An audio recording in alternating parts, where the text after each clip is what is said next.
What a perfect day for a live stream. There we go. I almost said, what a perfect day for an exorcism. But, that's going around right now, right? All the Right. talk. Mm-hmm. What's up, my awesome YouTubers? Ryan1988 or Justin back here to do a video for you all. Not a video. Back here to do a stream for you all. It's been a minute since I've done a stream on my channel. And what better way than to bring on two of my favorite people, and that is Ken and Ashley from Sledgehammer Horror. How are you both doing? We're good now. We're excited to be here. My Lions kicked some butt today. Ready to have some fun with one of our best friends. Yeah. Woo! Well, I am so excited to have two of my best friends on. So very happy. So, and everybody watching right now, or if you're going to come on later, thank you for watching. Definitely leave your comments, like the stream. And then also, and I'll leave a link after this, but follow Ken and Ashley over on Sledgehammer Horror. So what I love about Ken and Ashley is the positivity that they have. I love what they bring to their channel. I love, of course, their content and their horror movie content and the passion that they have for that. But I adore these two people. They're two of the close people in my life. I love them. And again, I love the positivity that they both bring. I know you guys are like here, but I'm just going to just amp people up and tell people who you are. But they're really special in my life. And if y'all want some great contenters, some great friends, check out Ken and Ashley. Again, Ken and Ashley, I adore you both. So yeah, we love you, likewise. buddy. Yes, we love you. Yeah. And normally I like to say this at the end of it, but what content do y'all have coming up? What are some things that are happening on the channel? I can say this. Coming up, we have one of my favorite reviews Ashley's ever done. She wrote this review and she gave it to me blind. She was like, here you go. Watch it, pick out the clips that you need, and we'll go from there. And I'm not going to say it because I don't want to spoil it, but it comes out next weekend. But the way that we set up our review system is it starts off with the intro, the positives, the negatives, and then at the end we have Ashley does her final thoughts and her ranking. And me and my daughters were sitting with me while I was editing this episode, and I'm not playing with you, Justin. I'm going through it and I'm lining it up, and I get to the negatives and I couldn't stop laughing. I couldn't stop. And I brought my girls in, I brought my son in, and I'm showing them, and they're just dying. It was brilliant. It was so funny, and it was so brilliant, and I can't wait for the world to see it. That'll be in 2 weekends, Saturday the 15th or Saturday the 14th. This coming Saturday. No, this coming Saturday is my In Defense Of episode. It's the Saturday after that. So the 21st. Yeah. Yep. Saturday the 21st is when it'll be. And I cannot wait for everybody to see this because it's hilarious. It's so funny. And the review's just great. It was well done. It's funny. It's insightful. And it's on a movie that means a whole lot to Ashley. So it was recommended by one of our channel members. So we always try to review movies that they recommend to us. Besides that, tomorrow we'll be releasing our My First Horror Movie with Black Dahlia, the Chainsaw Queen, professional wrestler. Nice. That was a lot of fun. Yeah, she's a sweetheart. She is a sweetheart. She's amazing. Wednesday is Shy Simone and Lourdes Veray of the upcoming film I'm Everywhere. And Friday, as recommended by Spooky Robin, we did our versus episode of Children of the Corn 1984 versus 2023. Yeah. That was fun. That was an adventure. It was an adventure. To go. So. We're recently, me and a buddy of mine are watching the Children of the Corn franchise, and all I could say is oy vey. That is a franchise. Let me tell you that if somebody were what's one of your yes, yeah. It exists. I hear a lot of people talk about how movies should be standalone films. This should have been a standalone film. Yeah. The only necessary movie in this franchise is 1984. That should have been the only film in this franchise. See, I love two movies in the franchise. I love the first one and I love the second one. I'm a big fan of part two. But we haven't watched it in so long. Yeah. Part two is great. This was originally supposed to be our first three-way versus. Yeah. Because there was the made-for-TV one in 2011. 13, I thought. But we were watching Maybe that one, 11. and Ashley was writing the script and taking our notes, and there was just so much underage things that Ashley and I just couldn't put that on our channel. We just didn't want to endorse it in any way. And we talked about that during the episode, because there's some graphic scenes with people under the age of 18 sexually. Yeah. And it was just something that Ash and I were very uncomfortable with. And we didn't want to give any, what's the word I'm like, we don't want people to watch us talking about it, whether it was good or bad. Right. Yeah. We don't want to give any attention to that film. So that's why it just became, you know what, we'll do 84, we'll do 2023. And we talk about it. We discuss it during the episode. It's just something that Ash and I were not comfortable putting on the channel. And if people want to bash us for it, we're ready to take the bashing. Just today, we were called racist because we said that the Exorcist believer was divisive. We said it was divisive, and someone accused us of being racist. I was like, are you kidding me right now? Do you know us? Do you have I was about to idea who we say, are? like, you two are some of the most accepting and loving people that I know and that people know on YouTube. So honestly, it wasn't about race in any At way. all. Like, I didn't even think of it like that. It was just how people view it. Like, some people like it and some people don't. That's what we meant. Right. We meant I know, it's torn in the community. Like, half the people I know like it, half the people I know didn't. So what we were saying it was just our out of the theater reaction. And what we were saying was, I even gave it a good rate. I gave it 3 out of 3.5. I enjoyed it. and I even said it. 5. Yeah, I said it in our after theater reaction. I said, listen, don't take our words for it. Don't take fellow YouTubers' words for it. Don't take critics' words for it. Just go out and watch it. Go check it out and see if it's something that you dig.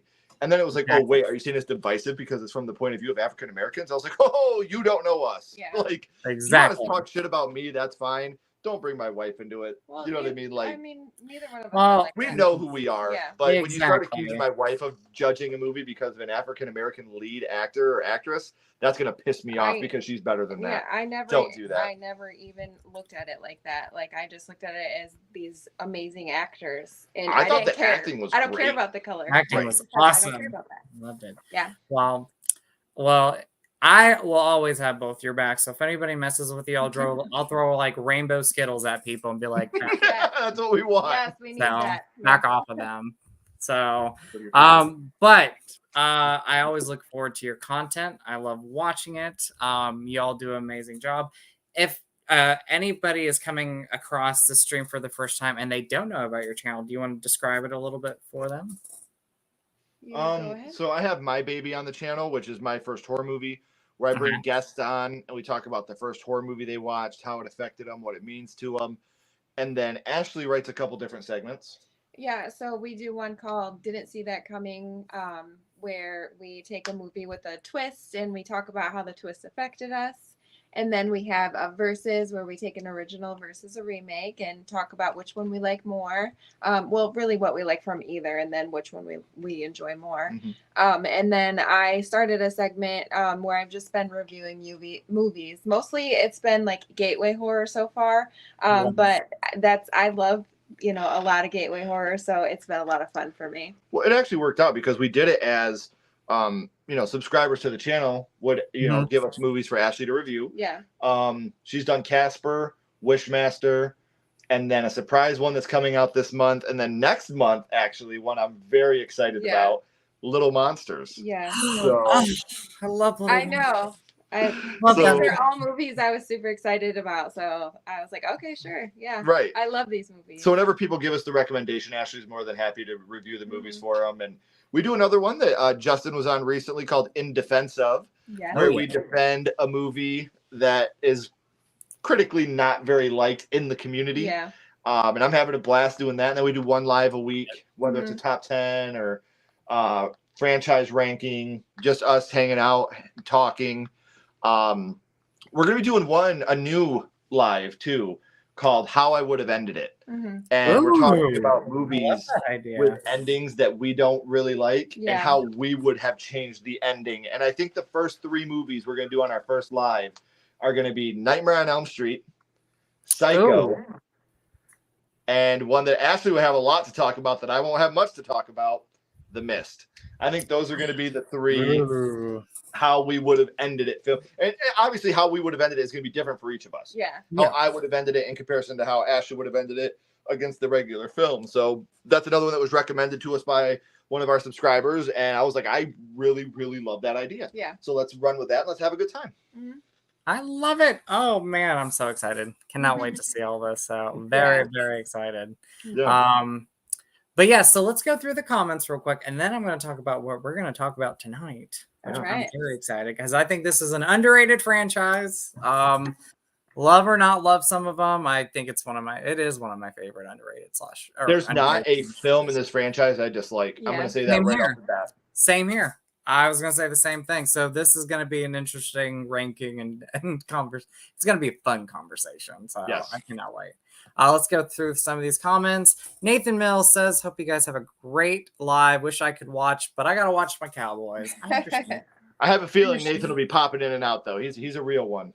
He is. I love Nathan. But thank you, Nathan, and enjoy the game. I'm not a football fan per se. It's just because if I sit there, I'm like, okay, what's happening here? What's going on there? Like, I'm that person. That's kind of how I am too. I try to get into it because my son is a football player, and so I try to like learn the game. But she's doing really well I'm learning. Trying just to be supportive of him, but I feel lost. It's fun now when Ashley's like, "That was a sack." I'm like, "Holy shit, you're right." I know. That I'm was a sack. like, yeah, I'm sexy now. I know these lingos. I know. I like live games. I love screaming at live games, and I love the food. Like those are my two big things. I'm like, I don't know what I'm screaming at, but I'm going. Loud noises. That's right. Sean says, by the way, hello, Sean. I've only seen the first Poltergeist, no desire to watch the rest. Love the first one. I don't like ghost demon movies, but this is the only few that I do like. Great classic ghost movie. Well, the first one is amazing, so I do love the first one. I recommend watching the series, though. We'll talk about it. We'll talk more. Oh, Jay. Hey, love, Jason. What's going on? How are you? How's it going? And thank you, by the way. Yes, 35 years old now. So turned 35. Thank you. You don't look a day over 21, my friend. No. Thank you. Thank you. The other day, I went to go buy an R-rated movie at Walmart. I'm bad. And they were like, "Are you sure you're 18?" And I was like, "Yes, I'm definitely sure." Almost twice. Yeah. Yes. What is up? AJ Roberts, how are you? What's up, AJ? Hello. And let's see. Oh, and J Dev has this to say, not only a subscriber, but a member. Yes. He is. There we go. We appreciate you so much. And then Dice, hello. How are you? How's it going? One of our favorites. How are you? And thank you for the birthday wish. I appreciate it. Thank you. We talked about this maybe a couple months ago. I brought this up about doing Poltergeist. I think we talked about it even a while back. Yeah. Because I think you're both fans of Poltergeist 3. And I think we were talking about it. And we were like, let's talk about not only Poltergeist 3. Because originally it was going to be like a retrospective and memories episode. And we were going to just talk about that movie. But I'm like, let's talk about the franchise and have a discussion about it. Because like you both, there's not one movie in this franchise I like all these movies. I either like or love these movies. Same. And I think this is a franchise that is pretty underrated and pretty underlooked or overlooked. And so I thought it'd be fun to discuss these movies and to have two of the closest people in my life on here and discuss Poltergeist. Yeah. Yeah. And it's the spooky season, so it's perfect. Yes. Absolutely.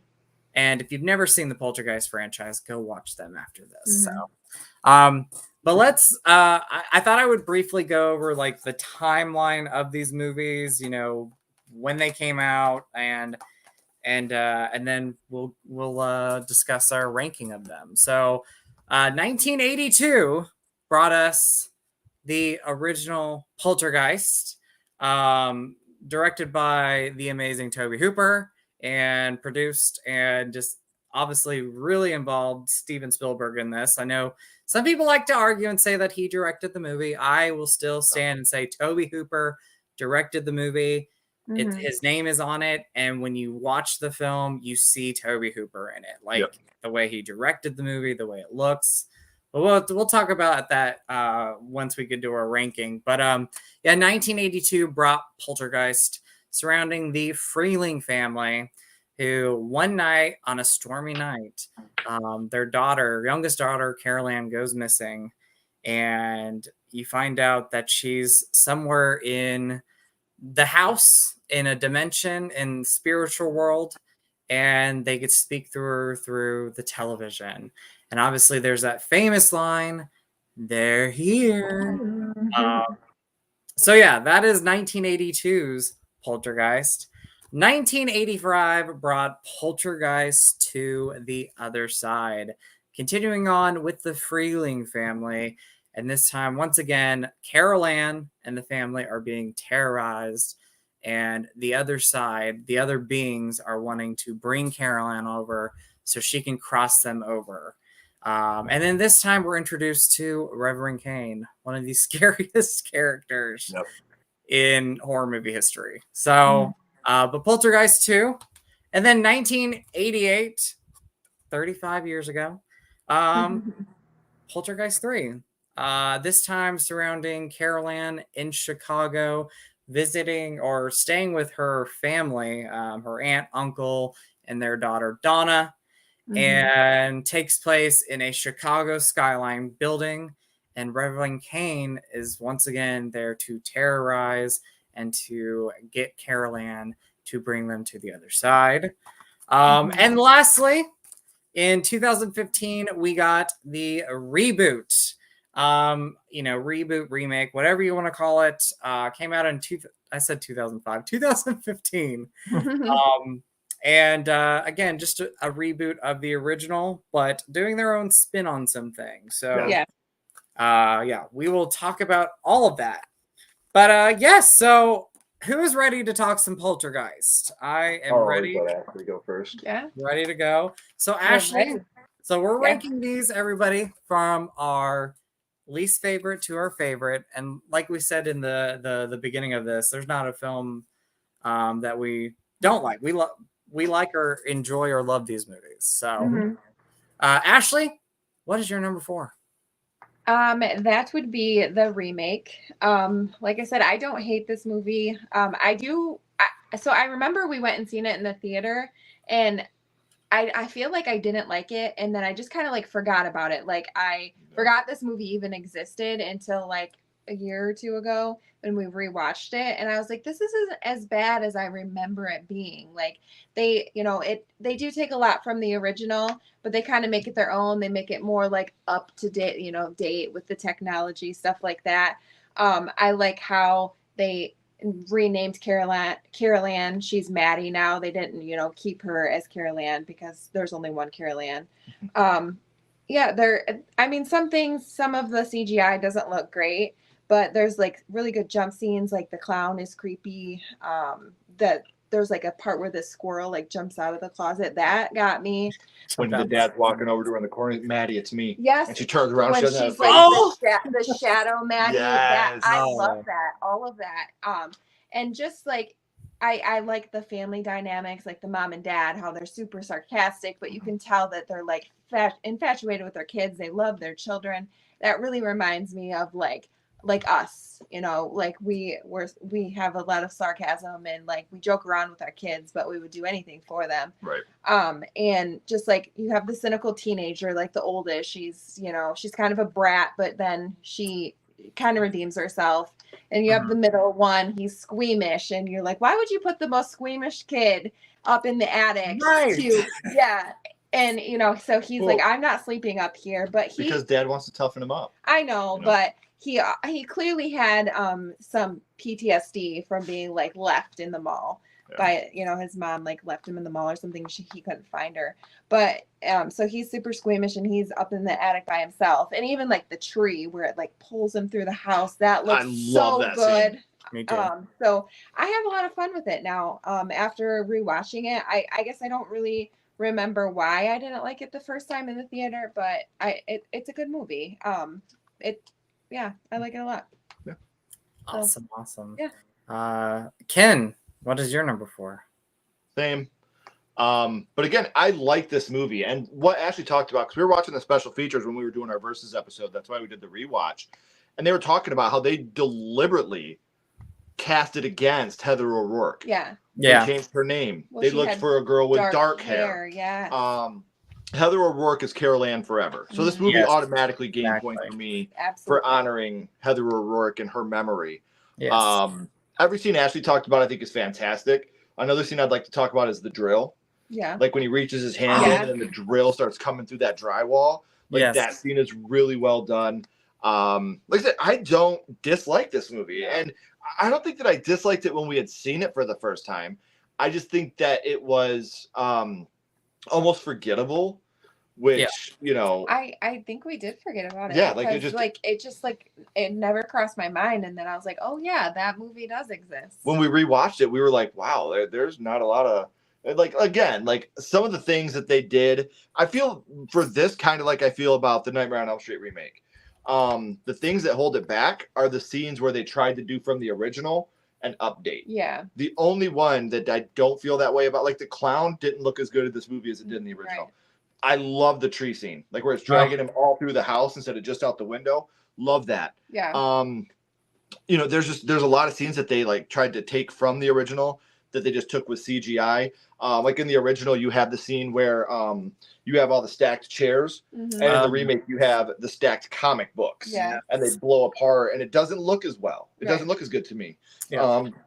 So like that's what holds this movie back a little bit is if it would have just stayed on the trajectory of being its own film and doing its own thing. Like I'm glad that there's certain scenes they didn't try to mimic though. Yeah. They didn't try to do the swimming pool scene again. They didn't try to do the face. They didn't try to do the face. Like they didn't try to do that again. Yeah. And I think that that's again, that actually benefits the movie. The fact they didn't do those. Like you have one scene with the dad where he's looking in the sink faucet and you see like his face has got like the worms and shit coming out of it. He is like which vomiting. Yeah, which looks really good. And you could even compare that to the face scene. Yeah. You know, but they took it and made it their own. And I think that was a detriment to the film. Again, there's only one Tangina. So in this one, you bring in Bert. Which Bert, he wasn't bad, but he was no Tangina. Right. Yeah. No. This house is clean. Yeah. Yes. But Tangina, I just love her so much. Right. I do too. But I love how Burke almost gets, like at the end, he almost shows vulnerability when he's telling the story about his scars at the very end. So, I mean, like, there's a lot, I think, that there is to enjoy about Poltergeist, the remake. But again, every franchise has to have one that's your least favorite. Doesn't mean it's bad. Yeah. But in this franchise, Poltergeist the remake isn't bad. The three we're going to talk about next are better. That's all I want to say. Okay, so I'm going to be the one that's a little controversial right now. You ready for this? You ready? Yeah. So my number 4 is Poltergeist 2. So. Okay. Yeah. I know. Can you turn the air on? There's a hot take coming. No, I just turned the heat on today. Poltergeist to the other side. So let me tell you why. I've always liked this movie, and it's so funny. Like every time I watch it, it jumps back and forth. Like I either love it or like it. I've never disliked it. I've always enjoyed this movie. And rewatching it this time, though, when I was watching the whole franchise leading up to the stream, I was like, you know what? I enjoy this right now, but I don't love it. It's weird. It's a weird movie for me. I've always had that feeling with this film. The positives that I love about this, one, Julian Beck as Reverend Kane, terrifying in this movie. And I think when people talk about Poltergeist 2, he's one of the biggest things that people talk about is Reverend Kane. Like just in horror movie history, like scary villain. But I also want to just talk about some of his scenes that he has. Like he has some great scenes, great performances in this movie. The scene where he is on the front porch talking to Craig T. Nelson, and he's talking about, you all are in danger. Let me in. Like goosebumps. I'm talking about it. It's giving me goosebumps right now. one of the best scenes in the Poltergeist franchise is that moment there. Of course, Heather O'Rourke as Carol Ann. She's always great in these movies. It's Much sad bigger to part in lose. this one too. You what? She has a much bigger part in this one. She compared does. to part one. She does, and she does a great job. And of course, I love the performances. The Freeling family, they're great. I love seeing them back. Jo Beth Williams, Craig T. Nielsen, the son in this, and Oliver Robbins is great. And like, there's some really good practical effects. Of course, the worm scene where like the creature comes out of Craig T. Nelson's mouth just always gets me. Like, and then you like see like the like when there's it freaks me out just thinking about it. But it's the moment where the little creature thing is crawling out of the room, and he turns to him for a second. He's looking at him, and then he smiles. Yeah, That's creepy. Oh my gosh. Like every time that scene's about ready to pop up, like my heart starts racing a little bit. Yeah. So I love that stuff. I think where this movie falls for me a little bit, like if just in the franchise altogether, but if we're talking also just the trilogy, I think the story overall is probably one of my least favorite stories. I don't think it's as memorable as some of the other ones. And then my number 3 is kind of similar to what I'm talking about with Poltergeist 2.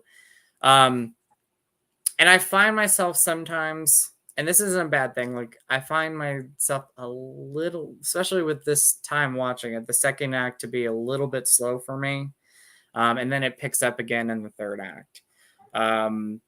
Yeah, this one's not as memorable as some of the other Poltergeist movies we're going to talk about for me, but I still enjoy this movie. Yeah. And every watch is different for me. There's times where I'm like, I love this movie. Yeah. And then there's times when I watch like the whole franchise, I'm like, okay, I don't love it as much as the other ones. So, but yeah, Poltergeist 2 though, it is again, it's a really good movie. I really do like that movie a lot. So, but that's my number 4 is Poltergeist 2. Nice. Love it. All right. And then we'll get let's see, Sarah, she what's up, Sarah, by the way? Hello. She did say Poltergeist 2015, 5 out of 10 for. Okay. And then Sean says remakes are right down the middle. Either they're good or bad. For every Texas Chainsaw Massacre remake, you get the Fog and the Prom Night remakes. Yeah. I'm not gonna lie, I like them all. But I understand. I can understand why people don't like them. They're not like top tier remakes. Yeah. But anyway, so let's talk about what comes in at number 3. Ashley, you want to talk about your number 3? So I wasn't far off from you. My number 3 is Poltergeist 2. I think that this one is good because of Reverend Kane, like you talked about. He's so creepy, and that porch scene. You're all gonna die in there. Always got me when I was a kid. Like freaked me out. You got that Native American in there, don't you? Which again, I think that he was a great addition. What was his name? The Julian Beck. Yeah, the Native American. The Indian what guy. was his name? Tanner, something. Tanner, yes. He's think great, by the way. Great. Yeah, I like how him and the dad, they like kind of bounce off each other. And Yes, it's almost comical at times. My car is still angry, Tanner. I know. Like I just think he's a good addition. Yes, also, yes. I really like Carol Ann and the grandma's relationship. Yeah. I think it's super sweet. And when grandma, passes away, it's so heartbreaking. Like it breaks my heart every single time. Mm-hmm. There's the kid actors, Carol Ann and the brother. They're so cute in the first one, so you kind of look past some of their, acting. But I feel like they actually did better in this one. Like, they're growing up, they're getting older, they are taking on more of a role, and I thought they did really well. So yeah, that's my third. Yeah, third. All right. What about you, Ken? You have to turn the air on. No, we're not turning the air why? on. Oh my gosh, is that air? What? Oh no, let's see. My number 3 is the OG Poltergeist. Ooh, Rebel. No, I'm just kidding. There's so much about this movie. I could do a whole 5-hour introspective on what this movie means to me and how Carol Ann reminds me of my kid sister and the comedy that really lands, like when Craig T. Nelson and his neighbor are going back and forth with the remote to the TVs, watching Yes. Mr. Rogers or the game. Yes. You know, and then the real emotional stuff, like wanting to put flowers in with the bird so that way it doesn't smell bad in the box, and the absolute shit parenting of letting these construction workers catcall her high school daughter right in front of her, and just laughing it off. She totally like sticks up for herself. She did. She like, took her own. I think that's why the mom was like, "You go, girl. You like, go, girl. You got this." I think if like she didn't do that, the mom would have been like, "Get out of my house." Yeah. But yeah, the daughter had her. She rocks. Okay. But there's again, and you know, the pool scene is fantastic. Very scary. What we talked about earlier, the pork chop, which by the way, can I add real quick? Isn't it steak? Like the size of this guy's ball. It's steak. But hold on. He takes not only they're like, hey, I'm gonna get a snack. Not only does he take the big chicken wing, he takes a steak. Like that's not a snack. That's a full dinner. Dinner right there. That is a dinner. A dinner. That is not no snack. Right. So, like, again, I think this movie is fantastic. And I think that without this movie, there's a lot of genre films that we wouldn't have without Poltergeist. I would agree with that. It's a movie that is very special to me. Toby Hooper did an amazing job. I'm also one of the ones that don't mind talking about how Steven Spielberg, without Steven Spielberg producing and doing what he did on this film, it might not have gotten the eyes on it that it did. Yeah. So I got a lot of love and respect, just like Jordan Peele did with Candyman. Yeah. You know, we all talk about Jordan Peele's Candyman. It's Nia DaCosta's. Yeah. But thank you, Jordan Peele, for getting it out there to a bigger audience. Mm-hmm. You know, so I do credit Spielberg for that because I'm a huge Spielberg stan anyway. You know, I'm a huge fan of everything Spielberg's ever done. And, you know, and like I said, this movie to me is very special. Mm-hmm. But when I go back and I'm wanting to do a rewatch of the franchise, this is one of the ones where I'm like, I've seen it so many times. There's obviously two above it that I'm going to watch even more. Mm-hmm. And again, now this may sound crazy to some people. This is the least scary of the bunch to me. Even 2019 or 2015, I think has more intense fear moments. Yeah. As a parent, obviously this film, and then the part where she's outside the door crying, you know, she just wants her daughter back. But some of the scenes just didn't age well. Like the records spinning in the room when they open the door. Yeah. Hilarious. You know, then it cuts to her drinking her tea. You know, like hilarious moments, but it just doesn't hold up as well to me when on a rewatch. Caroline and Robbie in the room. Robbie is just an atrocious actor in this movie. He's bad. He just smiles. Poor Robbie. And again, if you go back to watching this film and you go to the bathtub scene at the very end when he's trying to wake Caroline up and her eyes are barely opening and she's smiling. Like, I mean, it's just a kid. It's adorable. Yeah, it's so adorable. Yeah. But, you know, like as a critic, if I'm trying to critique the movie and I'm trying to find critiques of it, these are things that I have to point out. Right. And something I didn't talk about that I wanted to real quick. I want to back the truck up for a second. Okay. In 2015, they have an amazing homage to Poltergeist 3. When the sister's in the garage and she steps in the puddle and the hands start grabbing her out of the puddle. Oh my gosh. Yes. Like when we rewatched it, I was like Leonardo. That was that moment to me. So I did want to talk about that for a second. But like I said, Poltergeist is a great movie. And I hate doing rankings like this where I love every movie because you have to put them in an order. Yeah. And in a franchise like this that means so much to me, where I love every single film in the franchise, it's hard. But this is the one I have to put at number 3. But like I said, without it, there's not just in this franchise, but I could easily think of 15 genre films that do not exist without the original Poltergeist. For sure. So, yep. Number 3 for me is Poltergeist 84? 82. 82. 82. Yep. That is number 3 for me. All right. All right. So number 3 for me is the 2015 Poltergeist movie. So Poltergeist 2015, when I first saw this in theaters, I was like, I don't like this movie. But I think for me, it was like going out of the movie, I was such a big fan of the franchise. And of course, the original movie is one of my all-time favorites. That when I first saw it, I was just had like all of these thoughts going in my head. And I was like, it's not as good as the original and, you know, whatnot. But after rewatching it, I think I rewatched it for the first time since theaters last year. I was like, this is good. I like this movie. I really, really like this movie. I enjoy it quite a bit. And then I rewatched it the other night, and I'm like, I really enjoy this movie. I don't think it's, I know some people would say it's like one of the worst remakes. I don't think it's one of the worst remakes. Not even close. I don't. Not even close. I would have said that in the past, but I watched this and I was like, this is a good movie. This is a good movie. Things I really enjoy about this movie, the performances are great all around. I love Sam Rockwell and the mom in this movie. I think they both have great chemistry together. I think the family has great chemistry together as well. Yeah.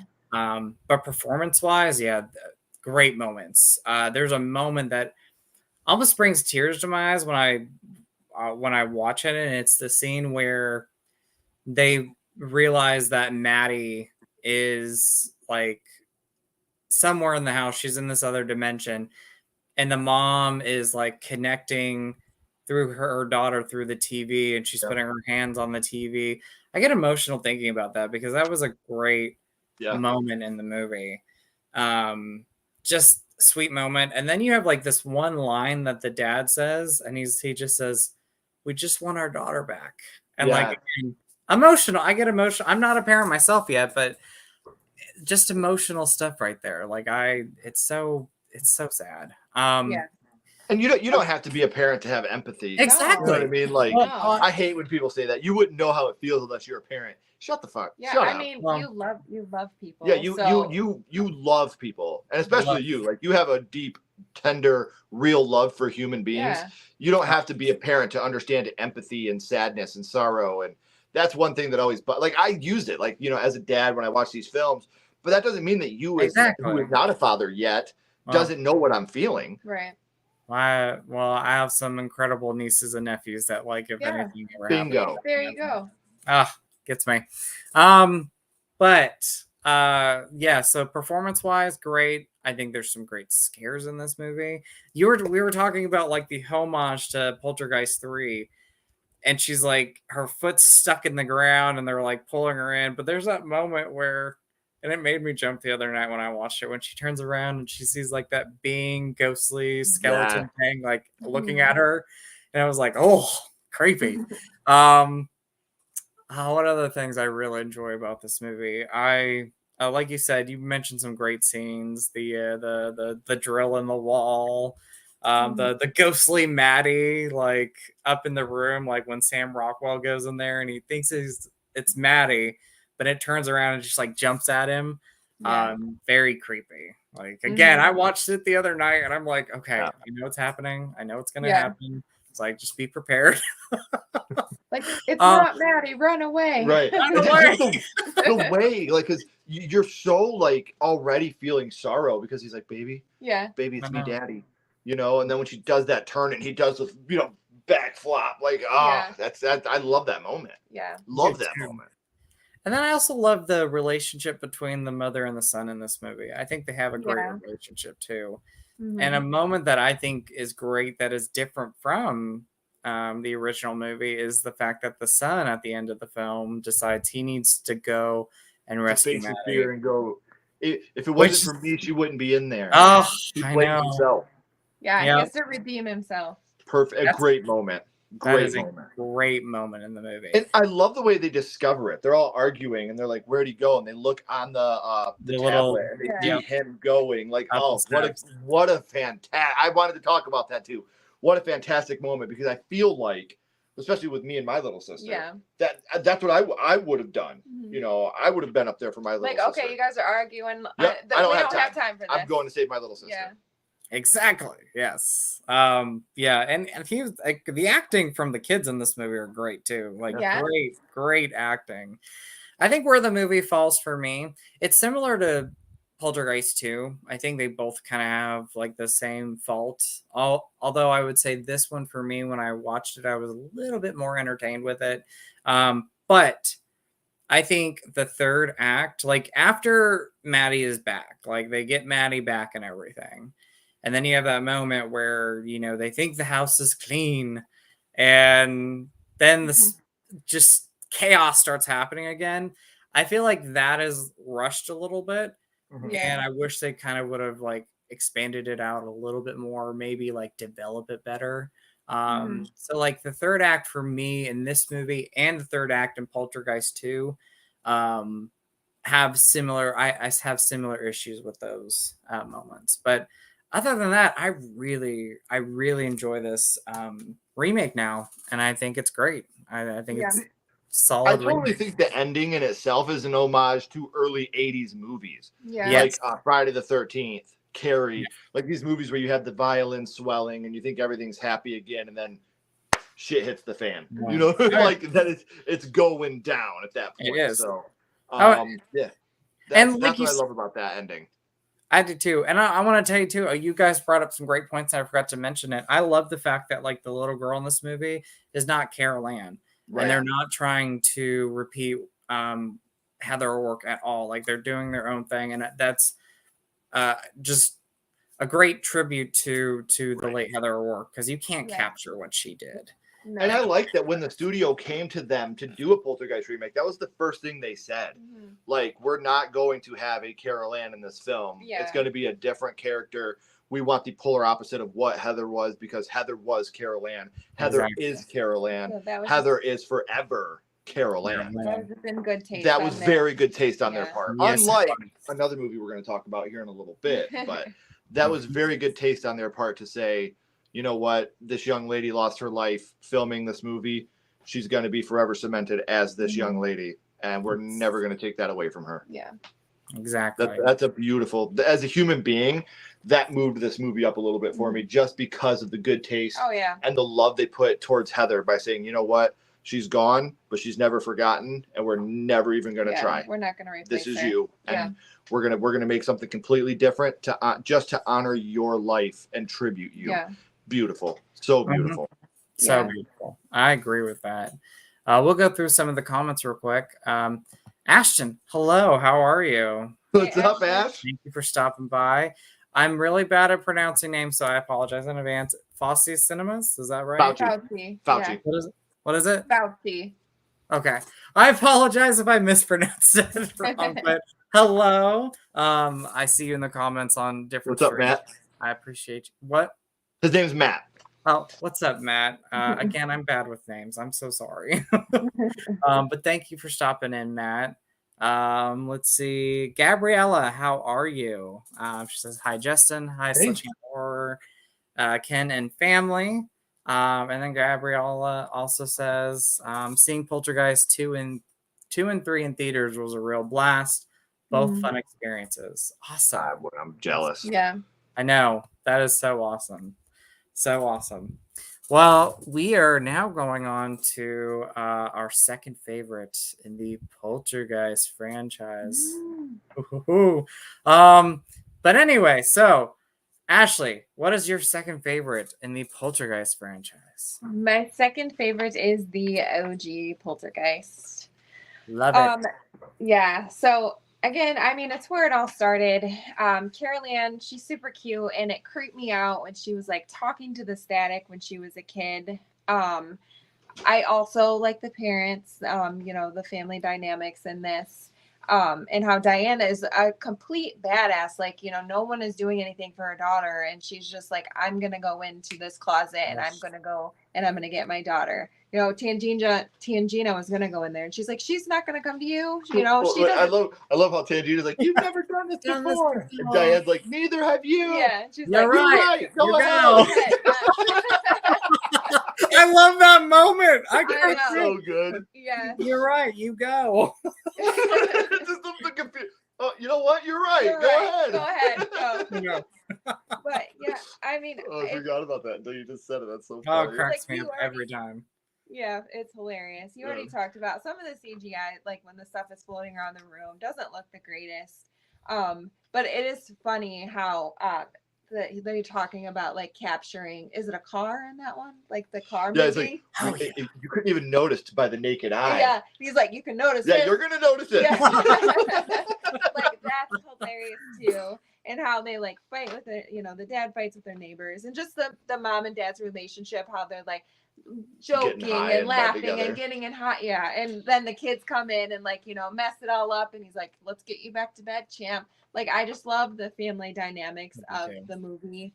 And yeah, it's a great movie. Like I said, it's where it all started. And you know, you already said how without this movie there wouldn't be a lot of other franchises. So yeah, that's my number 2. My number 2, which I feel is underrated in a lot of circles, actually, is Poltergeist 2: The Other Side. This movie genuinely scared me as a kid. It has one of my favorite jump scares in the whole franchise with the dream sequence of the cemetery. Yeah. I think that's really well done. Reverend Kane is a nightmare. He is plain nightmare fuel. And one of the scenes where he's where they're having the flashback and he's just laughing up on top. Oh gosh, you know, like that is just so terrifying. It is. I love that this is probably the film we get the most look into the other side. You know, seeing him go after his daughter in there. I thought that was awesome. And then again, the funny stuff with, you know, my car's so angry, Tanner. Like there's a lot of genuinely funny moments in this movie, a lot of genuinely scary moments. And then like, you know, even how the grandma starts to realize that Carol Ann has, you know, she's sensitive. Like she's special. And that Carol Ann's drawing Reverend Kane, like that's a scene that always got me. We talked about, you know, one of my least favorite scenes in the movie is the almost sexual assault scene. That scene's always felt severely out of place to me. Exactly. That's just one scene that even as a kid, I was like, what are we doing? Right. You know, like, and then as an adult that's my biggest trigger in a film, you know, like a lot of people's triggers are kids getting killed or animals getting killed. Sexual assault is it for me. I can't do it. I can't dig it. And that scene, even as I'm watching it now, I'm like, this is so out of place and so out of character for even the whole franchise. You know, you watch all 4 of these films, that 5-minute sequence is the most out of place sequence of the whole franchise. I agree. The genuine fear, like Robbie with the braces, like the brace monster. Oh yeah. Like that was terrifying. Or when he's talking to Tanner, help us, and Tanner's like, they don't want you. They want Carol Ann. We got to protect her. They're trying to distract you to get to her. Yeah. I never wanted braces after that scene. I was like, nope. Yeah. Not gonna happen. Yeah. As a kid, that terrified me. I was like, no. There's just so many, to me, scary. And Reverend Kane, like you said, the part where he's on the porch, are you gonna let me in? Like that is so. Yes, man. Julian Beck is just obviously another person that passed away too soon. Yes. Well, Tanner passed away too. He was sick when he had stomach cancer when he was filming the movie. Yeah. Well, I would say like Tanner passed away too. The actor who played the Tanner, he passed away the Native American movie. Yeah. And so there's a lot of like, obviously we could go into the whole curse of Poltergeist, which I don't think is worth delving into. Have you watched cursed films on Shudder, Justin? I have, and it's interesting to like go back and watch it. Like there's things I didn't know, but I love how they examine that, you know, people over time are like, it's this curse. This is the thing going on. And it's like, no, it's like, it's not a curse. It's like just incidents that happened throughout. And, you know, I'll talk about when I get to my number 1, I'll talk about another. We'll go deep into that at number 1. Obviously you and I feel are going to have the same number 1. Obviously me and Ashley do, but, you know, and they even say in that cursed film documentary, for anybody that's watching, if you have Shudder, please check out Cursed Film documentary. It's so good. And they talk about you're giving monsters power when you say this film is cursed because what was her name from part 1? The sister. The sister that got what is her name? Her last not Dana. I'm gonna look. It starts with a D for sure. Oh, her brother was an American Werewolf in London. Let me look this up. Let me look this up because that's something I was going to bring up when I talked about the first one. Let me look her name up. I know her name. Sorry, I'm looking on my phone. No, you're fine because I know it too, and it's just really irritating me. Dominique Dunn. Dominique Dunn. Dominique, yes. Dominique Dunn was murdered by her boyfriend. Senselessly, for no reason. Choked her to Yep. death. Don't sit here and tell me that's a movie's curse. Yeah. That some sick fuck went and I'm sorry, Justin, I know you don't like that word. No, you're Some fine. sick No, you're good. bastard went and choked out this poor young lady because she didn't want to be with him anymore. Right. Don't give this movie power. Don't give that guy an out for that. This young lady lost her life because this human being was a monster. Mm-hmm. Like, period. You want to talk about monsters? There's your monster. Yeah. You don't have to go searching for monsters. They're right here with us. And that guy was one of them. And he senselessly took a young lady off this earth. So, And he only did 15 years. I think he did less than 15 years. That's ridiculous. Disgusting. Yeah.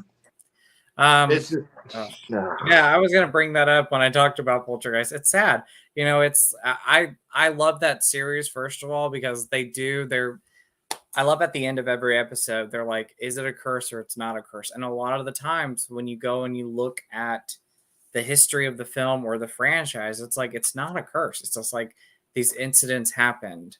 And like you said with Poltergeist, there was a lot of moments in that where it's like it was not a curse. These things happen. Don't give social media or don't give this curse power. Like, there's a lot more serious subjects and incidents that happen. Right. So anyway, yeah. So I love the Curse Films series, though. It is a great one of our favorites. It's really entertaining. I love like behind the scenes stuff like that. The only one I can't watch is that Twilight Zone one, man. It's heartbreaking. I cried when I see little kids die. Like, that's another thing. Ashley and I talk about this a lot. Like, we love horror movies, man. We do. We really do. What we don't like is real life horror. Yeah. Like, I'll have people send me like videos of like people getting shot or ran over by cars. I don't want to see that. Like, I don't want to see a human being die, man. Like, that's not what I want to see. That's gross to me. I watched that Twilight episode, and the sad thing about it is I cried. I really cried because they showed the footage. Yep, I skipped it. At that moment, Ash and I were like, whoa. Like, once we seen it, we skipped it. I didn't even finish the episode. And it's like, I couldn't. Those are kids, man. It was heartbreaking. It was just so heartbreaking. Yeah, so and it's just and their parents were there. Were standing like, there, and they're like, what's going on? Like, that's horrible. And that's the greed of the studio, though. They were like, nope, we got to film this. Oh, we are going to talk about studios here in a minute. Yeah. Oh boy, are we going to talk about studios here in a minute. So, okay. So where are we at? So are we... You're number 2. Okay, number 2. So this was a tough one for me. This was really tough because it does go back and forth. Right now, it's Poltergeist 3. It is at my number 2. It is at my... I know. I was thinking about it because it was really, really hard for me. It flip-flops because I'm like, on one hand, Poltergeist 3 is probably like one of my go-to horror movies. I love it so much. Obviously, there's some history with it that's just really sad, and we'll talk about it. But yeah, like I go back and forth between this and my next one I'm going to talk about. This is so underrated, so underappreciated. Yes. For the longest time, every time I would hear somebody talk about Poltergeist 3, they would say they hated it. They thought it was terrible. It's one of the worst movies ever made. And I think when I first started talking to you both, you were some of the first people that said, I love Poltergeist 3. And I'm like, I love Poltergeist 3. Like, and now I'm seeing other people go back and talk about it and go, you know what? This is not the bad movie that people were saying it was. And it's not a bad movie. It is an awesome movie. I love and adore Poltergeist 3. And I also think it is the scariest of the franchise. Hands down. Scariest Yes. of the franchise. So, things I really love about this. One, I love the fact that they went a different direction with the setting. There's something like I saw this movie when I was way too young and it terrified me. Like I remember coming across it on TV and it was just random moments, random scenes. And the skyscraper building and the glass walls and like the whole idea of the reflection freaked me out. Yeah, the atmosphere and setting is wonderful in this, and I love again the direction that they went. It wasn't in this neighborhood anymore. It was in this building where there's a lot of places you can hide and run, but Reverend Kane is still going to come after you. Like, terrifying. And when you think when you think it's over, things keep happening, and it's so scary. It is so creepy. Other things I love the practical effects. I think out of all the practical effects in any of the Poltergeist movies that we've had from the trilogy, these ones hold up the most.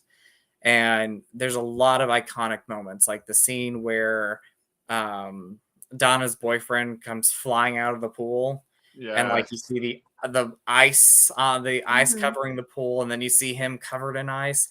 That scene actually freaks me out when I watch it, because that's the scene where you know something's really about to go down, and things are really about to start happening. So that's a great moment. Again, we talked about like the homage that the remake did with the scene where Carol Ann and Donna, and Scott's his name, I forgot his name is Scott, they're being dragged down into the puddle. That's pretty terrifying. The moment where Zelda dies, and you see the evil Carol Ann or Reverend Kane like touch her shoulder, she falls to the ground, and all of a sudden like Donna pops out, and she's screaming and hollering, like so creepy. Like it still creeps me out when I rewatched it the other night. Oh yeah. And I hope we don't mind me talking about all my favorite scenes. I don't want to like trust me. Obviously Ashley and I haven't talked about this movie yet. Yeah. So we'll go in depth on the things we love about it next. And then a moment that's pretty underrated that I don't know if a lot of people talk about or really notice, or it kind of gives me chills, is the scene where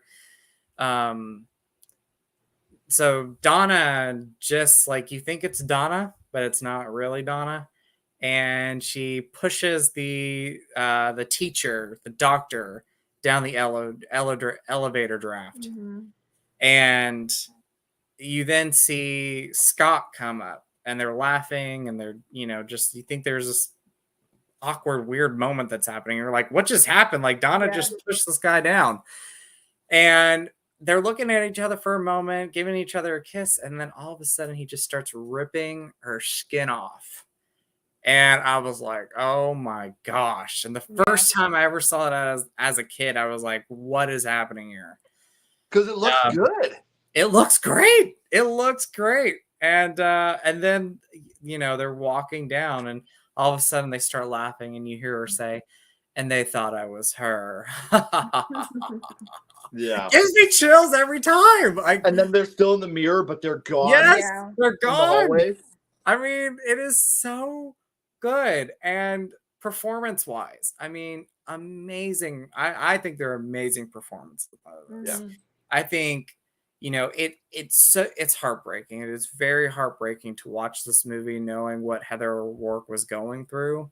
Yeah. And the fact that the studio wanted this movie made, to get this movie out.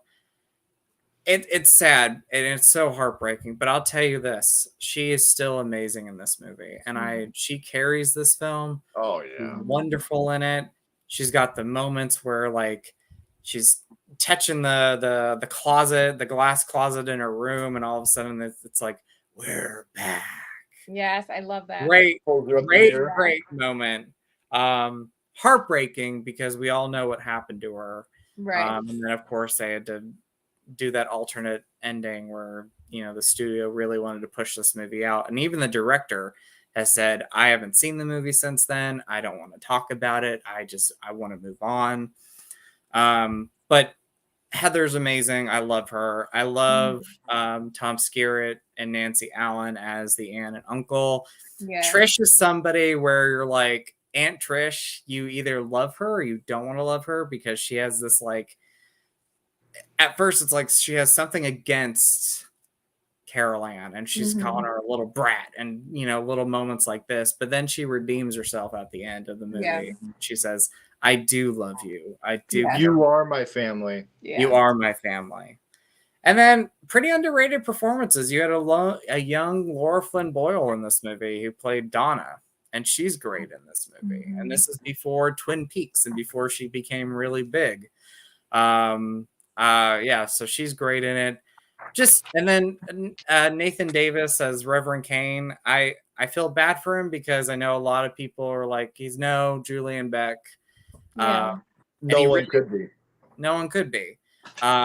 But I still think he's creepy in this. I still some really creepy moments. If you all want to talk about it, but like the scene where they're in the parking lot and I want you. Moments like that. They really went with a less is more approach for Kane in Poltergeist 3. Yes, they did. And you know, a lot of the lines that he has is like Carol Ann, like. So, you know, the comparison, you know, again, he's no Julian Beck, but Nathan Davis, especially as great, terrified me so much. And then to find out in the Curse film episode, I didn't know this at all. They called it a death mask of Julian Beck and put it on. As an actor, I would be like, I can't do it. Yeah. I'd be like, I cannot. I won't do it. I cannot do it. There's no That's way. creepy. That is so creepy. But anyway, I'll let you all talk about Poltergeist more later on. I adore this movie. I love it. 35 years old. You know, 1988 was the year of sequels, and you know what? I was born in '88, so sequels. You got an older sister, right? I do, yes. So you were the sequel in 1988, man. Yeah, it was a 1988 sequel. But anyway, I gush about that movie so much. So sorry if I kept talking about it. No, you're good. I like to hear it. All right, so where are we? So we're at number 1, right? You want to? I didn't know if you were going to catch up on the chat first, or do you want? Let's catch up on the chat. Let's go ahead. So I'm sorry if I'm missing everybody. Let's see. Adam Jeffrey says, "I love the OG." Yeah, so, the OG I get too. it. Yeah, understood. And then Ashton said, "I agreed, Ken." So I think he was talking about the not giving monsters power. Yeah. Yes, exactly. So anyway, and that's the last one so far. But anyway, I want to say to everybody, if you're watching, thank you for watching. Thank you for the comments. And then of course, rewatching. Thank you for that. And make sure you subscribe over to Sledgehammer Horror and get more of the amazing Ken and Ashley. So, and make sure to like the stream. So, and watch the Poltergeist franchise if you've never seen it. So anyway, let's do it. We'll do what I love about your guys' top 10s. We always do the recap. So let's do a recap before we get to our number 1s. Okay. So Ashley, you go first. Okay. So coming in at number 4 is the remake. Number 3 is Poltergeist 2. Number 2 is Poltergeist 1. And my number 1 favorite in the franchise is Poltergeist 3. I know that yours is obviously 2. Yeah, so this is the one thing that we actually let me give my countdown and then we'll start. So my least favorite was the remake. Number 3 was the OG Poltergeist. Number 2 is Poltergeist 2, and number 1 is Poltergeist 3 for me as well. So you want to talk about what you want to talk about the film, and then I'll chip in with what I want to. What you don't talk about, I will. Absolutely. So I guess this one's special to me because I think I seen it most as a kid. Like I watched this one more than the other films.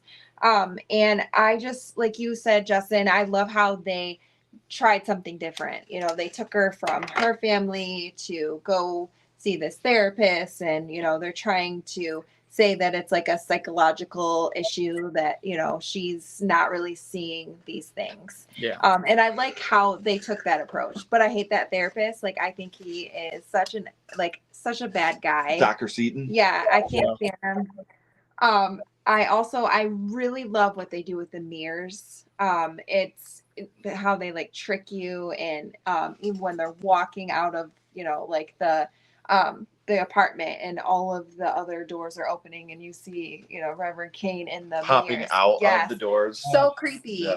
Or even when they're looking in the mirror, Aunt Pat and Uncle Bruce are looking in the mirror and he walks away, and then she looks back and she still sees him. Like, I just think stuff like that is so creepy because you're seeing something different than what's in the mirror. Like, that freaks me out, and that scared me so much as a kid. So I love the illusions that they do with the mirrors in this.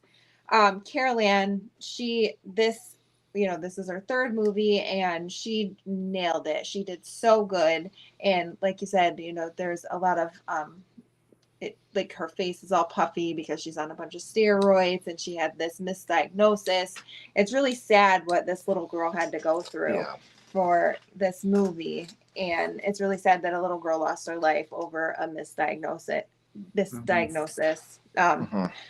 And I think the reason that this movie gets so much hate and why a lot of people don't like it is because of the ending, how they ended it. And really, they didn't want to finish this movie. They talked about it on Cursed Films. On Cursed Films, like, they just the studio said, you have to. We've already put so much money into this, and you have to finish it. And nobody wanted to. They just lost this little girl that everybody had a bond with. She was awesome. She wanted to be a director when she grew up. And like, they all had this little bond with her, and nobody wanted to finish this movie, but they didn't have a choice. The studio was like, you're under contract, and we paid a lot of money. You're finishing the damn movie. Yeah. So they were like, we slapped an ending on it. They're like, okay, well, let's just get it over with. And, they dressed the little girl up in the pajamas, and she's holding her, and you can't see her face. And it's honestly sad. And I think that now when they look back, they wish they would have finished it and just like gave it a pretty honored Heather bow and honored Heather better, but they were all grieving, and you can't blame them. You can't blame them. No, you never know how you're gonna feel when you're. Who gives a shit about a movie? A movie is nothing when it compares to the life of a little girl, or a life of anyone. Like a movie is a movie, but this is a human life, which is way more important. I would say real quick, I want to throw like something in here. Sorry, and I didn't mean to interrupt. No, you're fine. I do want to say real quick, we're talking about like Gary Sherman, the director, and how they didn't want to finish the movie, and Cursed Films, like it just really dived into the movie. On the Poltergeist 3 Blu-ray, Nancy Allen comes back, and one of the most heartbreaking moments, talking about Heather's passing, is she said, I went to Heather's funeral, and I sat next to Heather's mother, and I was there for her. Mm-hmm. Like, that's just really sad. Like, it's like, again, like you said, everybody loved Heather work. And so to have to bury this child. Yeah. It just makes you and then fly back to set. And then fly back to set. Having to go back to set. Little girl that looks like her with the blonde hair and the red pajamas, and and just pretend like everything's normal. Like that's heartbreaking. That's so heartbreaking. Yeah. And then really, I just love Uncle Bruce and Carol Ann's relationship. Like, that's part of the film. It's amazing. Like, he really cares for this little girl, and you would think it'd be the other way around. You would think that Aunt Trish would be the one that, like, motherly, this is her blood. Like, this is her blood. Niece. Yeah, that's the word I'm looking for. But Uncle Bruce is the one that you really can feel the love, and he really cares about Carol Ann's well-being. So, yeah. You have other things to add, my dear? Yes. I was going to say that's one of the best things about the film is usually you have the stepmom, the step aunt, the step uncle, the step grandparent. They're the evil one. The wicked step. Yeah. But in this movie, the step Uncle Bruce, is the one that's like, this is my niece. You know how to make a little girl laugh. You take her toe. Like he's a genuine good dude. Which leads into one of my favorite shots of the whole film. When Uncle Bruce is done talking to Carol Ann in her bedroom, he walks out to walk to the bathroom, and you have the crane shot outside that goes down the apartment complex. Yes. Great moment. So good. And one of the most genius lines in the whole film that we didn't even realize, we didn't make the connection until we were old enough to rewatch it. And I'll tell you why we rewatched it in a second. But when Uncle Bruce is talking to Aunt Pat, he's like, don't let that damn shrink convince you that she's Carrie or something like that. Oh, yes. And as we all know, Nancy Allen was one of the main villains in Carrie. So oh my gosh, yes. That little that little moment to me was just super funny. Like that meta moment of referencing Yeah. Carrie in front of Nancy Allen was great. One of the scariest moments in the whole franchise is in this film when they're in the elevator and she's like, I can't wait to get that brat back to her parents. And Uncle Bruce is like, it wasn't her fault. And then Kane is like, yes, it is. And the elevator starts going crazy. Scary. Like, Oh my that gosh. moment Yes. was so good. Just being like stuck on the elevator in general like freaks me out. So yeah. That's one of my favorite moments in the whole film. Yes. Yes, it is. And he grabs Yes, them it both, is. like, Yeah. yes, that's so good. And obviously, like when we started doing our new In Defense Of segment, the intention was to never have Ashley and I do episodes. But there was 2 movies that we thought, you know what, we need to defend these movies. Yeah. And last weekend, Ashley's episode came out on Halloween Resurrection. Yeah. Where By we the way, I defended, love it. we Yes. defended the shit. Ashley defended the shit out of that movie. It rocks. And I love Halloween. this Resurrection. coming Saturday, my episode comes out on Poltergeist 3. And another moment now that we have Blu-ray and we can actually see it. If you go back, watch it again and go in slow motion. When Carol Ann's going down in the puddle, you can see the thing that she's standing like on. the platform. Really? The platform, That's and you see it lower her down into the water. Oh, It's all wow. completely practical. And I think, obviously, we can see the platform now, but in 1988, when everything was done on VHS, They're like, you couldn't see it. You're never gonna be able to see that. But you can now see the platform lowering her down into the water. And again, it's awesome. I love that you can see it because it shows the practicality of what they went through with the film. But, and we have to talk about, obviously, the ending. The ending's dog shit, obviously. Yeah. And I feel like that's where it gets a lot of its hate. Right. The thing, honestly, the thing that bothers me isn't even them holding Carol Ann and, whatever. It's the very end with the lightning striking and Reverend Kane laughing. Why would you do that knowing that Heather O'Rourke had just passed and you're never going to continue this franchise? Right. That's what I didn't like. And I didn't like. I would have been okay with them holding Carol Ann and the credits roll right after that because it shows that it's over. Well, what I forgot to mention is Tangina. She is the one that sacrifices herself in this movie for Carol Ann. The perfect ending. Yeah. So why do the lightning strike and the laughing? Yes, because no reason for that. No, none. She said, "I'm going to take him to the light. Yep. I'm going to take these people to the light." It should have been done. Like that's it. Yes. So again, the problem I have with this movie is that it's not the fact that, and obviously, like I said, I think that the studio, they fucked up. They messed up by saying, we're going to make you finish this movie. It doesn't matter. We already spent the money. Because of money. Yeah. Right. They messed up with that, but they could have just did you know what? We'll have a stand-in. You guys are sitting there. You're a happy family again. Roll credits, honor Heather, whatever. You didn't need that lightning and laugh because you're never going to continue the franchise. Right. There's no reason to do that ending. Go ahead. I would say there's a moment. You're talking about Tangina leading Reverend Kane into the light. She gives a great line, and she says, "Tell Carol Ann I'll always love her, and that her nightmare is over." And I think about that, and it just makes me cry. Yes. I'm getting teary right now because it's like I think of what Heather O'Rourke could have been as she got older. Mm-hmm. And like you said, Gary Sherman said she wanted to be a director. Yes. So I think of moments like that, and it just makes me cry. Like that line just makes me sad because I'm like, she never had a chance to do more in life. Yeah, and live. Yeah. Like there's a moment in Poltergeist 2, and forgive me, I can't think of the exact line, but Carol Ann says something about, growing up and how when she grows up, and you watch this movie now because it's a really heartfelt moment in part 2. When she's talking to her grandma when she's making the colorings. Yeah, about how when I grow up, I'm going to do this and that. Yeah. And it's such a sad, heartbreaking moment to go back and watch that scene now. Yeah. Especially and again, it doesn't matter. She could have been the worst actress in the world. It wouldn't have mattered. Yeah. She lost her life. It's not fair. A 12-year-old little girl lost her life. You watch her in this movie and you watch her growth. From the OG to 3, Poltergeist 3. She was a firecracker at that young age. Mm-hmm. She was. She was just you are so declassé. She's just her remember less is more. Point. Yes. Oh yeah. Remember less is more. And she talked in the Cursed films. They talked about how she loved getting in the makeup to play the evil Carol Yes. Ann. And Yeah, you I was know, about to say, like- she was game for it. She wanted to do it.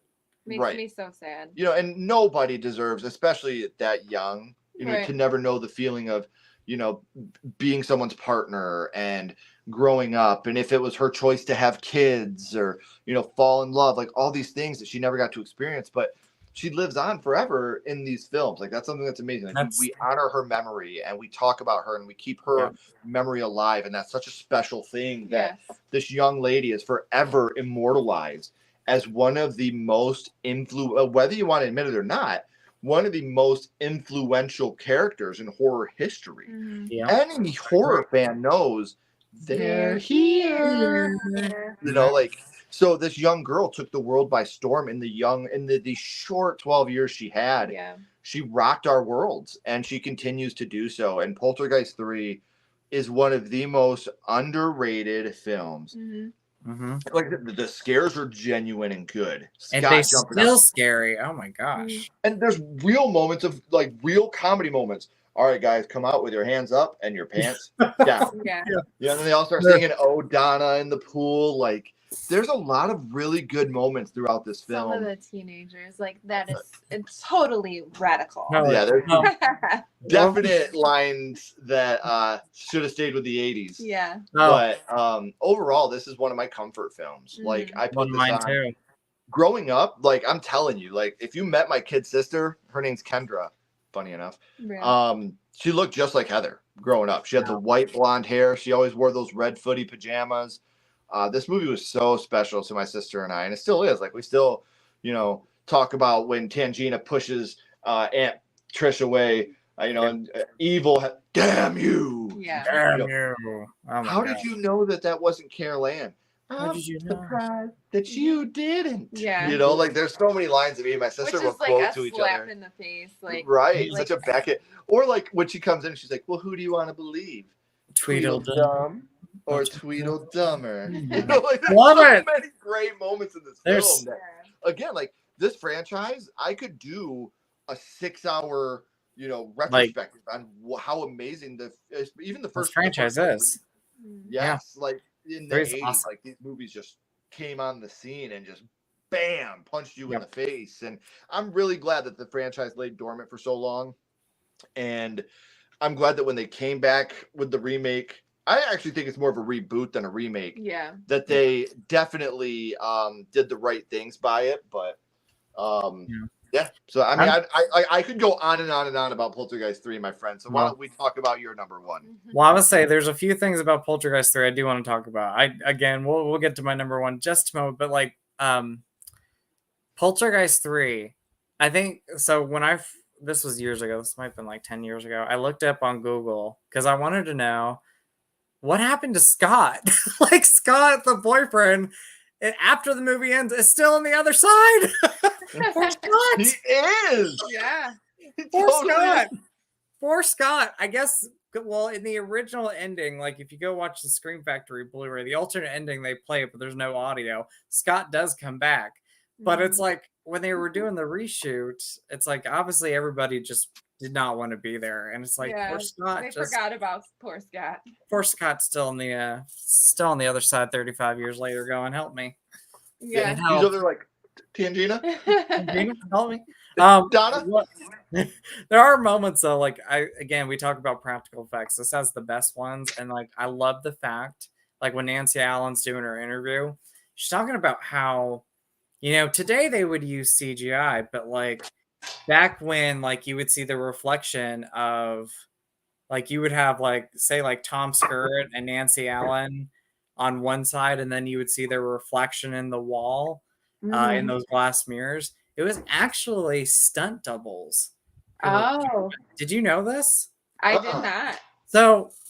So Ken, like I was telling Ashley, so the scene where I could hear. I just went and grabbed the water. The stunt doubles would go, and like you would think it would be a mirror where you just see their reflection, but it was actually stunt doubles and choreographers and dancers who would match up with them. So like if they're walking in the elevator, they're having to walk in the elevator too, and they're having to do the timing so perfectly. Wow.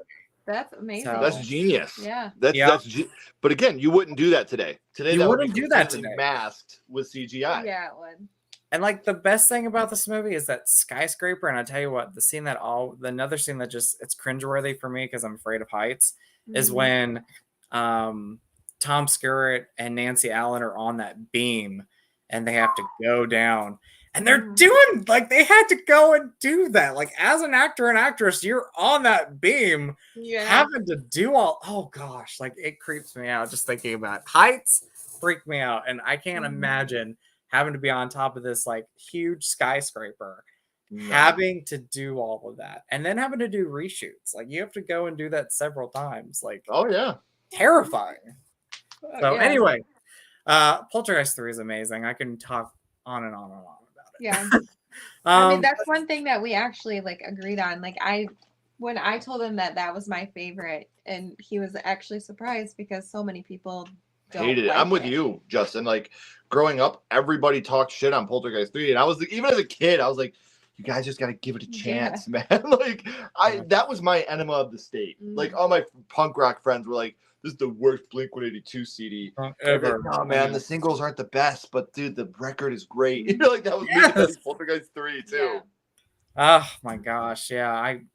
And like I said, it's like I love the fact. I think you were the first two people that I ever heard say that they love Poltergeist 3, and I'm like, be still my heart. I love Yeah. that. Always and That's why forever. that's one of the many small reasons why we have this amazing friendship, and I Yeah. love you both. So Yeah. We love you too.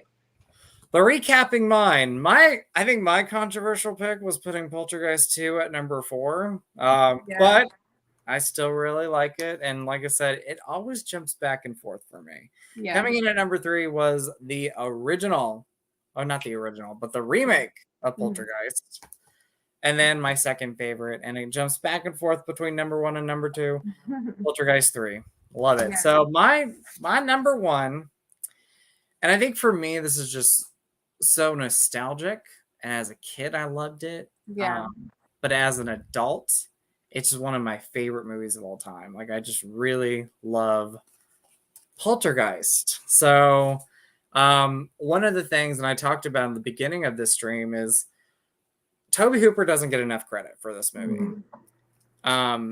You know, when I hear people talk about like their favorite Tobe Hooper movies, or ranking their Tobe Hooper movies, or like mentioning his movies, like Poltergeist never really gets brought up a lot because, you know, Steven Spielberg obviously had a big influence on it. This was his creation. He just needed to get a director behind it.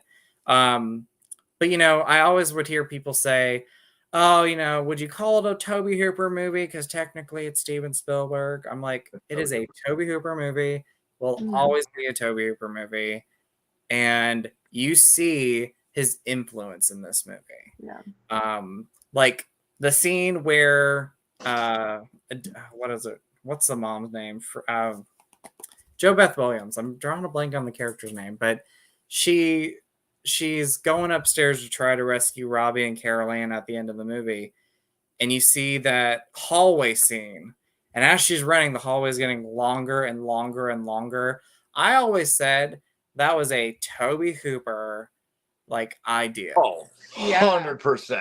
That was Tobe Hooper. Like if you go and watch his previous movies, like the Funhouse before this one came out, like that is Tobe Hooper right there. Like that is genius the way he did that. And it's heartbreaking because she's like running and running and running, and she can't get to her kids.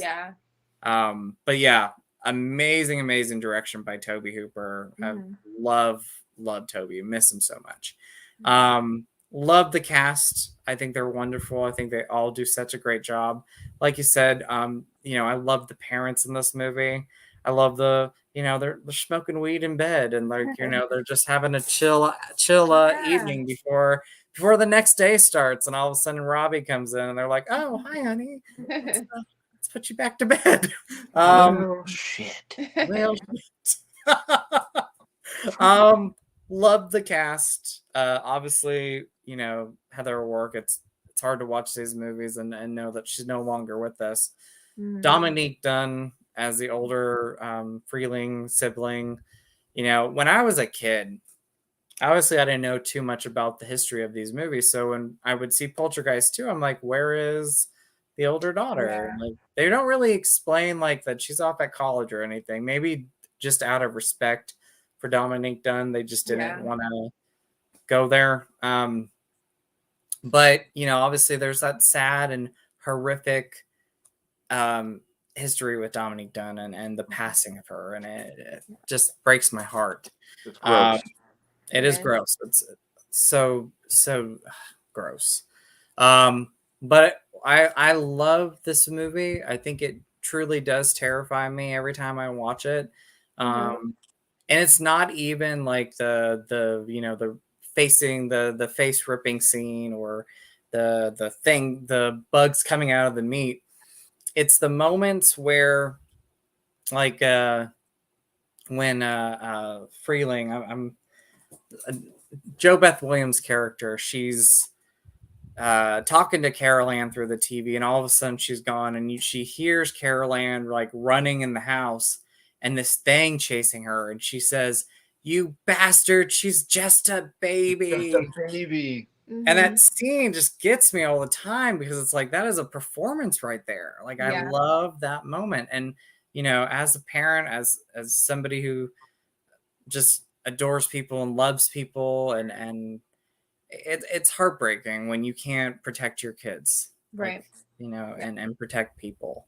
The one scene that really gets me the most, though, and always gives me chills, is the moment where you're first introduced to Tangina, and you know, she's talking to Joe Beth Williams' character, and she's, you know, having a smile and having a laugh, and she's talking about the other side and the good about it.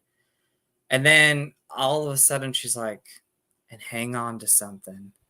And she's talking about the entity and the evil that is surrounding Carol Ann, and how Carol Ann is seeing this evil as a child, but it's really the beast.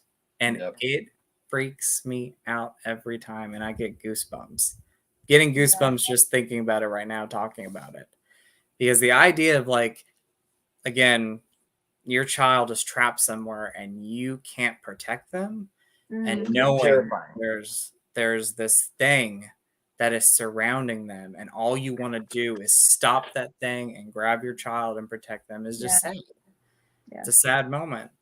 But yeah, and then of course Steven Spielberg. I love Steven Spielberg. This is one of my, I wouldn't say obviously it's one of my favorite films directed by Steven Spielberg, but like his influence with this obviously is there.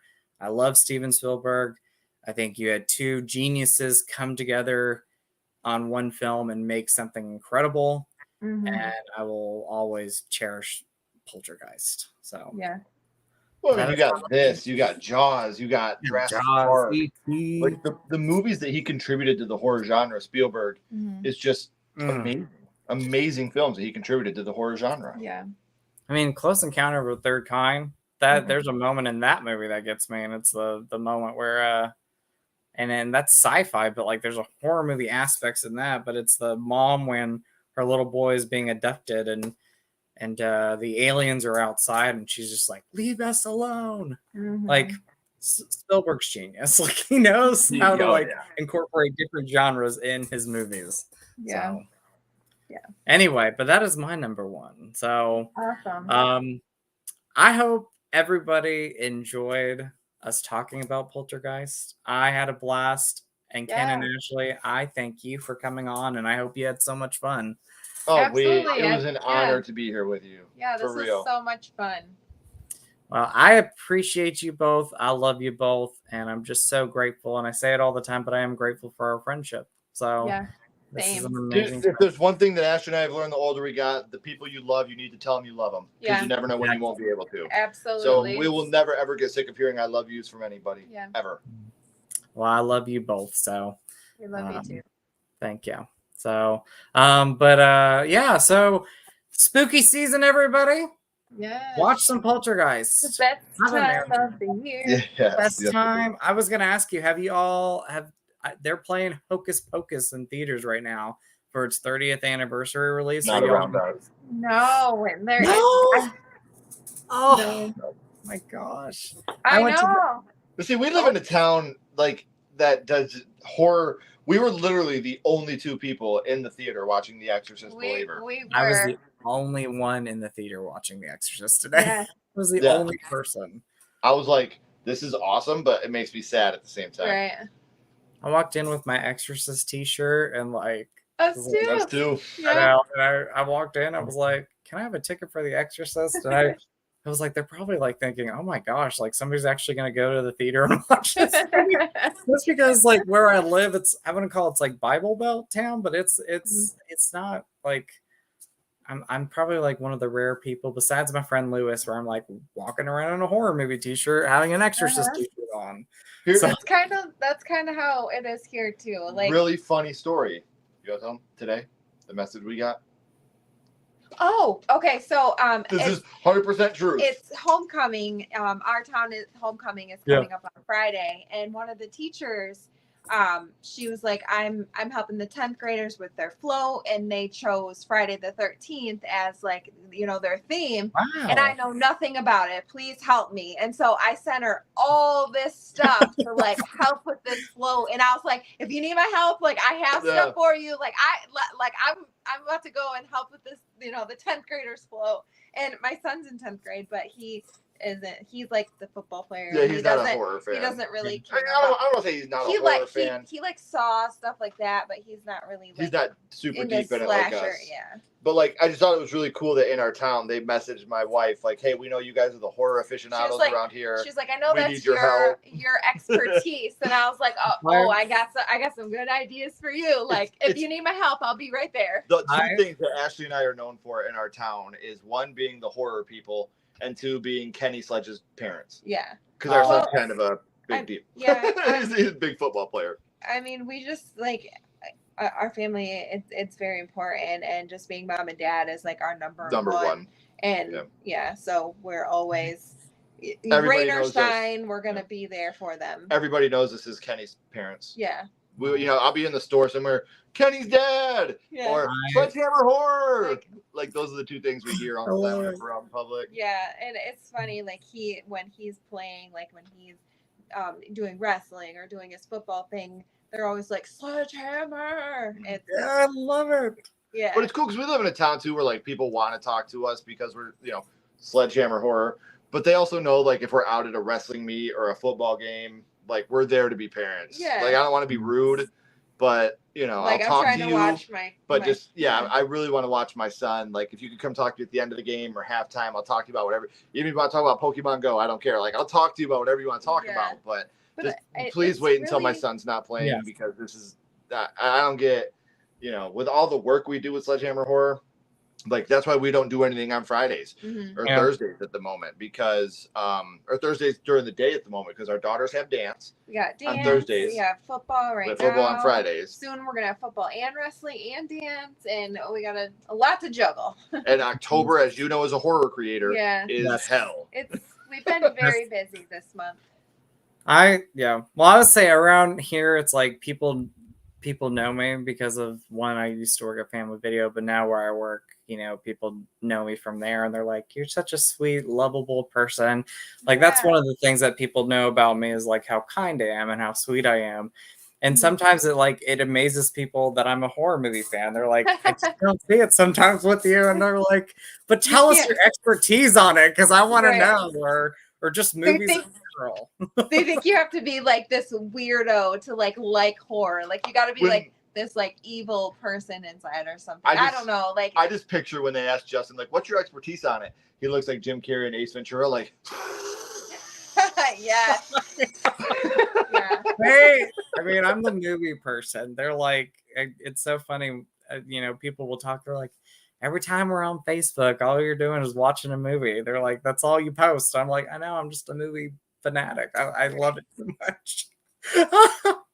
It's amazing. And then my sister last night, she so my nephew Calvin, we share the same birthday. So like he turned 8 yesterday. That's Aw. And we awesome. had that bond. And so I called him for his birthday and we talked, and he's a movie fan. He's so into Chuck Norris right now. Like he's like, Mom, he's like, Uncle Justin, have you ever seen a Chuck Norris movie? And I'm like, yes, probably not as much as you, but Right. he's really passionate about that. But anyway, my sister was telling me that she teaches, one of her jobs is a teacher, and she talks about me and she talks about my YouTube channel in front of her students. And she's like, oh, he's a big movie buff and he talks movies and loves horror movies. And she said, there's 3 guys in my class that are just so fascinated and love your channel. That's And she's Aw. like, I will let them watch some of your YouTube stuff sometimes, and they just Sure. love your content. That's So that awesome. puts a smile on my face, because it's like I don't really talk too much of my YouTube channel like on Facebook and everything like that. Like I talk about it on Instagram and stuff. And Mhm. like, you know, my family, they know I do YouTube, but it's pretty amazing, and it puts a smile on my face when like my sister's like, some of my students like your YouTube channel. Oh, Or- yeah, that's awesome.